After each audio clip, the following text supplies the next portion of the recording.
जब तक आधारभूत ढांचे के अंदर परिवर्तन नहीं आएगा, जैसे कि एक किसान के पास एक गाय है, उसकी नस्ल सही नहीं है, वो 3 लीटर दूध दे रही है, तो उसको आप सब्सिडी कितनी देते हो, वो उसको फायदा नहीं होगा। नमस्कार मित्रों, मैं इंदर कुक्कड़ और आप देख रहे हैं MW न्यूज़ मुखर वक्ता। जैसा कि आप जानते हैं कि हम आपको अनेक अध्यक्षों से, उपाध्यक्षों से, सचिवों से और अनेक जनप्रतिनिधियों से रूबरू करवाते हैं। इसी क्रम में आज हम बात करेंगे खारा दुग्ध उत्पादक सहकारी समिति के अध्यक्ष हैं राजेश जी सहारन, जो कि संचालक मंडल में डायरेक्टर के पद पर भी हैं। हम इनसे जानेंगे इनके बारे में, इन्हीं की जुबानी, इनका पहले का कैसा इनका कार्यकाल रहा है। और मज़े की बात यह है कि ये लगातार दूसरी बार डायरेक्टर के पद पर मनोनीत हुए हैं और पहले ये सचिव का कार्यभार भी देख चुके हैं और इसके अलावा आरपी के पद पर भी 5 साल अपनी सेवाएं दी हैं और अनेक तरह की इस कोऑपरेटिव से संबंधित भरपूर नॉलेज रखते हुए इसी वजह से जनता ने इनके ऊपर भरोसा जताया और इसी की बदौलत इनको दूसरी बार एक तो समिति का अध्यक्ष भी बनाया और आज संचालक मंडल के सदस्य में डायरेक्टर के पद पर भी हैं। इनसे जानेंगे इनके बारे में। तो सबसे पहले राजेश जी, आपका बहुत बहुत स्वागत है हमारे चैनल में। नमस्कार जी। तो सबसे पहले तो राजेश जी, आप अपने बारे में अपनी जुबानी थोड़ा सा परिचय दीजिए। नमस्कार जी, मेरा नाम राजेश कुमार सहारन है और मैं वर्तमान में खारा दूध उत्पादक सहकारी समिति का अध्यक्ष हूँ। ये समिति हमारे गांव में शुरुआत की जो संघ की स्थापना होती उस समय की कुछ चुनिंदा समितियों में से एक है। ये 1983 के अंदर रजिस्टर्ड हुई थी। उस टाइम उसके सचिव थे कपूर सिंह जी, उन्होंने प्रयास किए, वो चल नहीं सकी। उसके बाद में सन 2000 में हमने इसे पुनर्जीवित की और संघ धीरे धीरे, उस टाइम दूध भी कम आता था और प्रयास करके इसको चलाते रहे। 2003 के अंदर NDDB का एक प्रोग्राम आया था, पार्टिसिपेटरी अप्रोच प्रोग्राम, जिसमें गांव के अंदर, पूरे गांव के अंदर वैक्सीनेशन करना और जो फीड है इसके बारे में और कुछ चीज़ें वो थी जो टेक्निकल थी, वो करने के लिए तो 1 साल तक वो काम किया। तो संघ को, उन अफसरों को लगा कि काम मेरा कुछ ठीक लगा होगा, तो उन्होंने मुझे संघ में बुला लिया और 5 साल तक वहाँ पे मैंने नौकरी की। और वो 5 साल मेरे एक ऐसे समझ सकते हो आप, एक ट्रेनिंग के थे भी, दूध किस तरह से प्रोडक्शन होता है और मतलब जो आम पब्लिक से डीलिंग है वो किस तरह से होती है और कोऑपरेटिव क्या चीज़ है, ये 5 साल की मेरी एक ट्रेनिंग थी। और उसके बाद में 2008 में मैंने उसको छोड़ के और ये पूरा मन बना लिया कि गांव में लोगों के साथ रहेंगे, सेवा करेंगे और इस काम को आगे बढ़ाना है। तो 2008 के अंदर दोबारा से मैंने इसको शुरू किया और कलेक्शन शुरू की। आज लगभग 3000 लीटर पर डे का कलेक्शन हमारी समिति का है। इसके अलावा हमने समिति को 2010 के अंदर BMC लगी थी। उसके बाद में समिति पे आधुनिकीकरण किया गया और HDFC बैंक की BC अभी है। यहाँ से हम तमाम सदस्यों को ऑनलाइन पेमेंट करते हैं, किसी को हम नगद का कोई काम नहीं है। और इसके अलावा कोरोना काल के अंदर ग्रामीण बैंक, SBI और PNB के सहयोग से हमने लगभग 3.5 करोड़ रुपए सदस्यों को लोन बंटवाया था और अभी पिछले वर्ष से लगभग 1 करोड़ रुपए और इस वर्ष अभी तक 95 लाख रुपए तक पशुओं का लोन दूध उत्पादों को दिलवा दिया है ये HDFC बैंक की तरफ से। और सारा सिस्टम ऑनलाइन है, मतलब पेमेंट हम यहीं से करते हैं, किसी सदस्य को कोई नकद वाली बात नहीं है। जब से नोटबंदी शुरू हुई थी 2016 से, उसके बाद में हमने पूरा कैश लेस कर दिया इसको। और 2015 में लोगों के साथ, मेरा कोई वैसे कोई राजनीतिक बैकग्राउंड नहीं है और ना ही मेरा इलेक्शन लड़ने का कोई इरादा था, तो सभी भाइयों ने इकट्ठा होकर मेरे को निर्विरोध बनाया 2015 में। और उसके बाद में 2021 के इलेक्शन में दूसरी पारी में फिर मेरे को उन्होंने चुना। तो ये सब भाइयों की वो मेहरबानी थी, जो उनका साथ था, उन्होंने मेरे को दोबारा चुना है। बहुत ही शानदार बात है, बहुत ही अच्छी बात है जो आपकी इस कोऑपरेटिव में आपकी एक बहुत अच्छी छवि बनी और गांव वालों को भी ये लगा कि ये अध्यक्ष का पद राजेश जी बहुत बढ़िया संभाल सकते हैं, इसीलिए आपको पहले निर्विरोध बनाया और आज फिर दोबारा फिर आपको इस पद पर पहुंचाया और वर्तमान में आप एक जिला लेवल के ऊपर आप संचालक मंडल के सदस्य भी हैं। तो राजेश जी, आप जैसे अब खारा दुग्ध उत्पादक सहकारी समिति में आप अध्यक्ष हैं, तो वर्तमान में समिति में मुख्य रूप से पशुपालकों के लिए या समिति के जो कर्मचारी वर्ग हैं उनके लिए मुख्य रूप से क्या समस्याएं क्या सामने आ रही हैं आपके? समस्याएं अगर हम दूध उत्पादक स्तर की बात करें तो जैसे किसान जो पशुपालक है वो अनट्रेंड है, ट्रेंड नहीं है। ये पारंपरिक रूप से दूध उत्पादन करते आ रहे हैं। जैसे आज से 20-50 साल पहले जैसे हमारे बुजुर्गों के पास पशु था तो हमें पता भी घर पे पशु है, तो उसी तरह से पशु आगे बढ़ रहे हैं। मतलब अब समय की आवश्यकता है। वो पीछे जो समय था वो एक अलग समय था। अभी क्या है, प्रतिस्पर्धा का है, व्यवसाय का समय आ गया है। तो अभी क्या है, किसानों को पशुपालकों को एक मतलब समय समय पर ट्रेनिंग प्रोग्राम वैसे तो होते हैं, डेयरी में से प्रोग्राम ये ट्रेनिंग कार्यक्रम होते हैं, मगर वो पर्याप्त नहीं है। मेरे कहने का मतलब है जब तक किसान पशुओं के बारे में पूरी तरह से मतलब ट्रेंड नहीं होगा, उसको एक व्यावसायिक स्तर पे उसको ट्रेनिंग नहीं मिलेगी, तब तक उसकी हालत भी नहीं सुधरेगी। क्योंकि वो खुद का बुरा भला उसके अंदर से वो किस तरह से बिजनेस करना है। अभी तो अपने जैसे देसी भाषा में कहते हैं ना, एक अलावा नीणा जिसको कहते हैं, वो घर के अंदर है, एक पशु के 5 लीटर हो गया, 2 लीटर बच गया तो बेच दिया, नहीं तो वो घर पे पड़ा है, तो वो बिजनेस स्तर का नहीं है। तो सबसे बड़ी प्रॉब्लम यही है कि जो मतलब गवर्नमेंट को चाहिए कि जो इंफ्रास्ट्रक्चर डेवलपमेंट है उस पर ध्यान दे। वैसे गहलोत जी ने एक इससे हट के मैं बताता हूँ आपको, गवर्नमेंट ने 5 रुपये सब्सिडी दे रखी है, पर बहुत अच्छी बात है सब्सिडी देना तो, पर मेरे को ऐसा नहीं लगता, ये मेरे पर्सनल राय है, मतलब कि इस सब्सिडी से आने वाली पीढ़ी को हम काम में लगा सकते हैं। ये अस्थायी है। उनको अगर हमें काम पे दूध व्यवसाय के अंदर लगाना है, धीरे धीरे पशु छोड़ रहे हैं किसान, अपना मतलब इससे पीछे हट रहे हैं।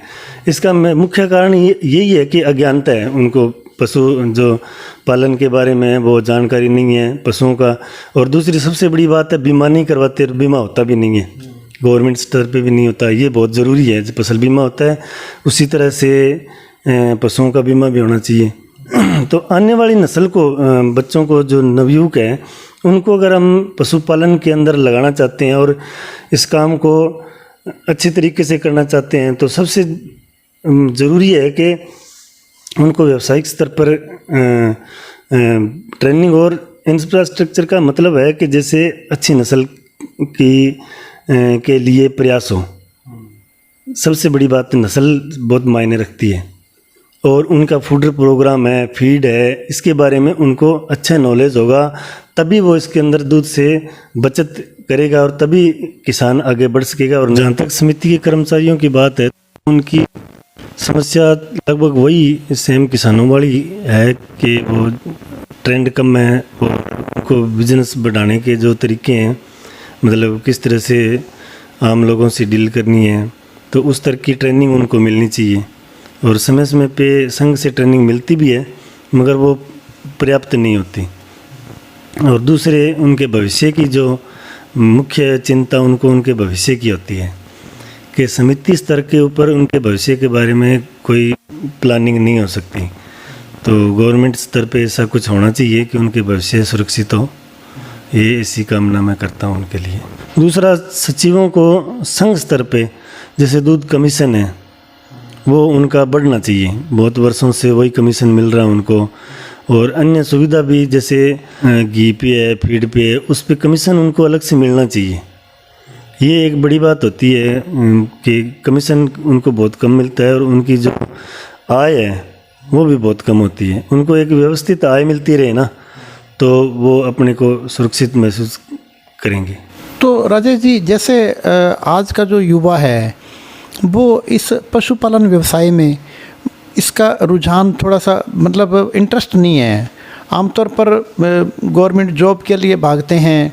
आज एक वैकेंसी निकलती है, 1000 लोग एक वैकेंसी पे युवा खड़े मिलते हैं। बट लेकिन ये पशुपालन का जो व्यवसाय है, जो एक पारिवारिक व्यवसाय होने के बावजूद भी युवाओं का जो है इस तरफ रुझान कम है। तो इस बारे में आप क्या कहना चाहोगे और उन युवाओं से क्या कहना चाहोगे?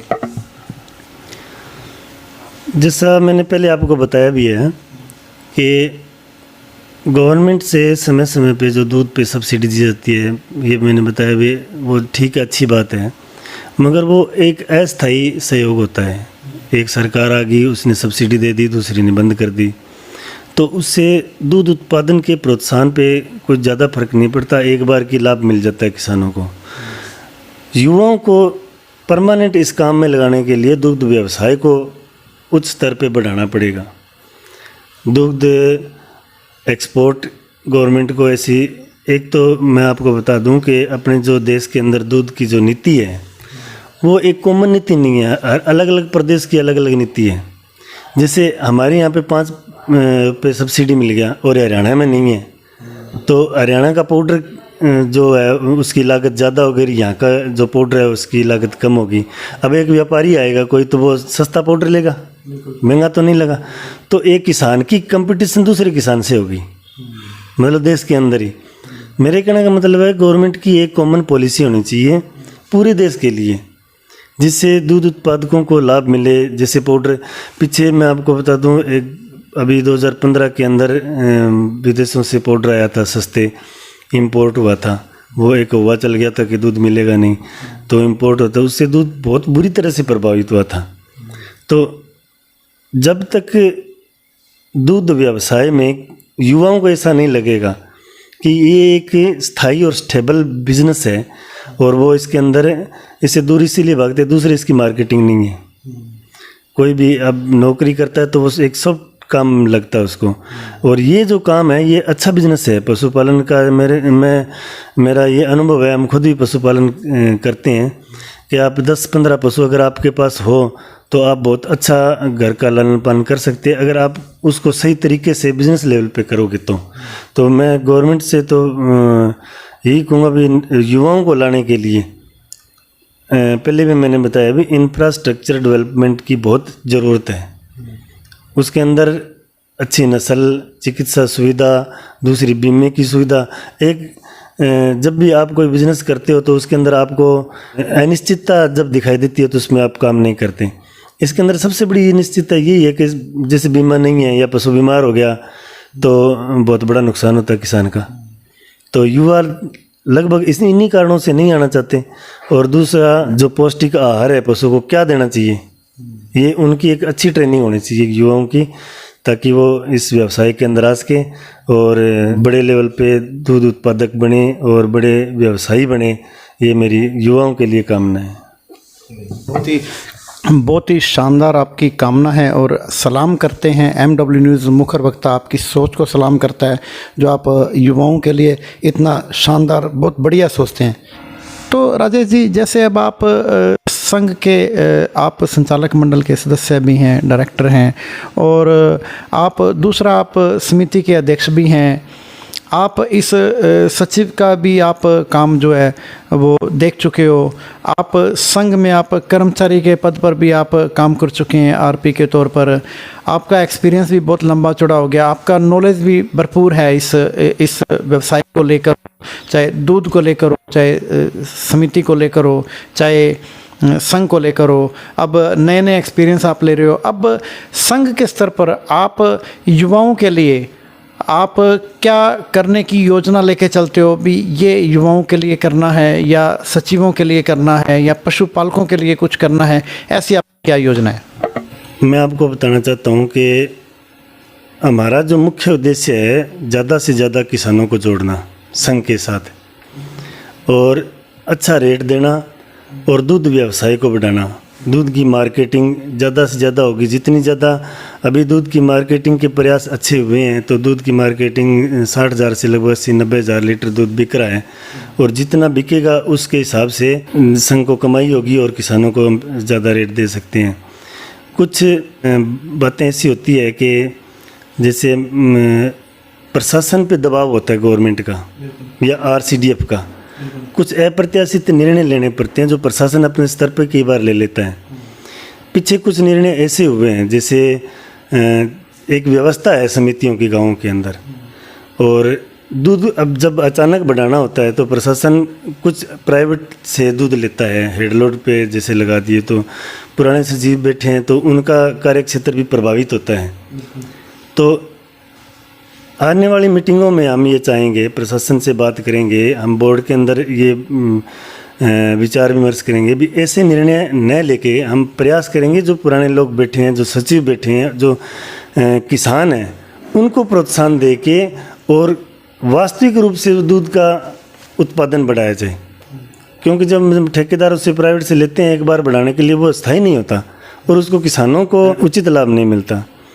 तो मेरा कहने का मतलब है कि हम इसके अंदर पूरी अपनी ताकत लगा के दुग्ध व्यवसाय को बढ़ा के, मार्केटिंग बढ़ा के, जैसे शहरों के अंदर ये टंकी वाले है, ये वो दूध आता है तो उस पर रोक लगाएंगे जो खराब दूध होता है, और इसी उसके हिसाब से व्यापार, जिससे व्यवसाय बढ़ेगा तो हर किसान को, सचिवों को और किसी सचिवों को प्रोत्साहन देने की हम भरपूर कोशिश करेंगे।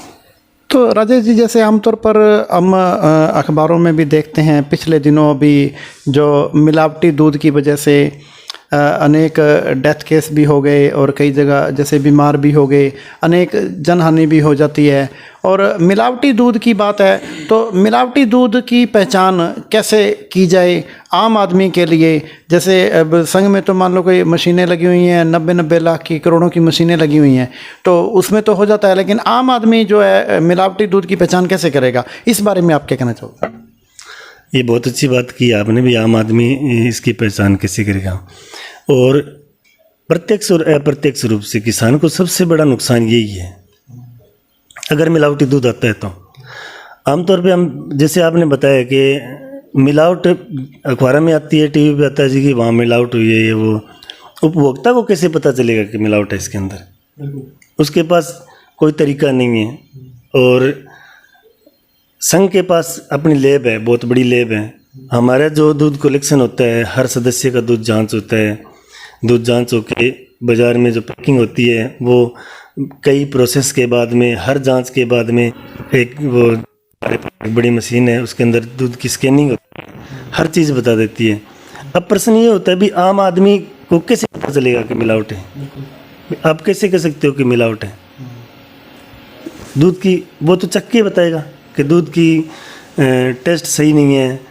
तो सबसे बड़ी प्रॉब्लम यही है कि यहाँ हमारे अपने इलाके में हनुमानगढ़ गंगानगर में मैं गवर्नमेंट से यही निवेदन करना चाहता हूँ कि एक बड़ी लैब होनी चाहिए। एक शहर, एक बड़े शहर में जैसे गंगानगर में और हनुमानगढ़ में भी लैब नहीं है। फूड इंस्पेक्टर जब जाते हैं वो सैंपल भरते हैं, दूध को जांच करवाने के लिए वो भेजते हैं, या तो संघ में आता है या कहीं दिल्ली या जयपुर भेजता है, तो उसको आने में ही बहुत टाइम लग जाता है।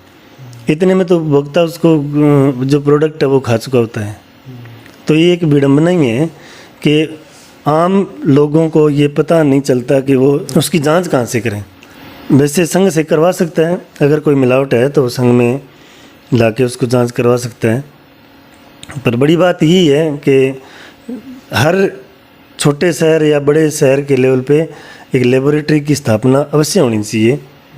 ये युवाओं को या कह लो या उपभोक्ताओं को, हर आदमी को इससे बड़ी राहत मिलेगी। बहुत ही शानदार आपके विचार हैं।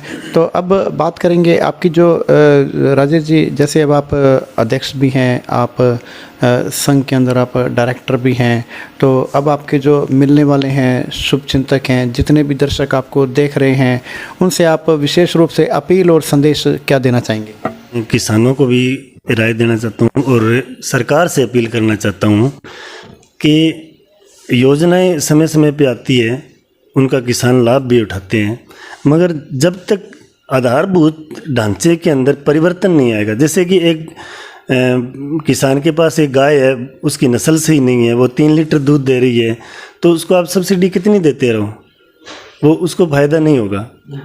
एक अगर उसके पास नस्ल अच्छी है, उसको नस्ल सुधार कोई कार्यक्रम चलाया जाए, अच्छी नस्ल का पशु है, 15 लीटर दूध दे रहा है, अच्छा व्यवसाय हो रहा है, अच्छे रेट से बिक रहा है, तो वो प्रोत्साहित होगा। तो गवर्नमेंट से निवेदन करता हूँ मैं कि आधारभूत ढांचे का विकास हो और जगह जगह पे हर शहर में छोटी बड़ी लैब ज़रूर हो, जिससे मिलावट की जांच हो सके मौके पर, और जिससे किसानों का फ़ायदा होगा। और किसानों से मेरी अपील है कि कोऑपरेटिव के नाम पे या किसानों की जो संस्था है, ये गंगमूल डेयरी एक ही बची है मेरे ख्याल में, स्पिनिंग मिल और कॉटन कॉम्प्लेक्स ये कुछ थी जो बंद हो चुकी है। तो मैं किसानों से चाहूँगा कि वो आगे आएँ, सहयोग करें और इस संस्था को मजबूत बनाएं, संस्था से जुड़ें। अभी गवर्नमेंट आपको 5 रुपये लीटर दूध के ऊपर अनुदान दे रही है, उससे आपको संबल मिलेगा। और आने वाले समय में अगर आप संघ को दूध देते रहेंगे तो व्यवसाय बढ़ेगा, जिससे किसानों को ही फायदा होगा। धन्यवाद। ठीक है जी, बहुत ही शानदार आपकी बात है। तो ये हैं राजेश कुमार जी सहारण, जो कि खारा दुग्ध उत्पादक सहकारी समिति के अध्यक्ष भी हैं और साथ में संघ में ये डायरेक्टर के पद पर भी मनोनीत हैं। तो इन्होंने युवाओं के लिए सुझाव दिए, नई नई बातें इन्होंने बताई और अनेक युवाओं को जो है इस पशुपालन के व्यवसाय में आगे आने के लिए इन्होंने आह्वान किया है। और जो कर्मचारी वर्ग के लिए भी इन्होंने बहुत अच्छी बातें की हैं और उसके अलावा ये अनेक योजनाओं का लाभ दिलवाने के लिए हर समय तत्पर रहेंगे। जो इनके लेवल का काम है वो हमेशा बिना किसी बैर विरोध के वो करवाने के लिए हमेशा तैयार रहेंगे। तो ठीक है जी, MW न्यूज़ मुखर वक्ता में समय देने के लिए बहुत बहुत धन्यवाद।